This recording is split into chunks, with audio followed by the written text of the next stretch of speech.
Assalomu alaykum qadrli kuzatuvchilar.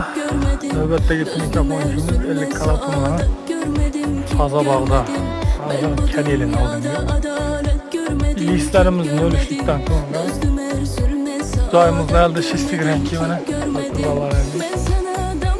kvadrati 130 ming so'mdan hozirgi kunda mikrofonimiz hamma rasxodlari bilan birga.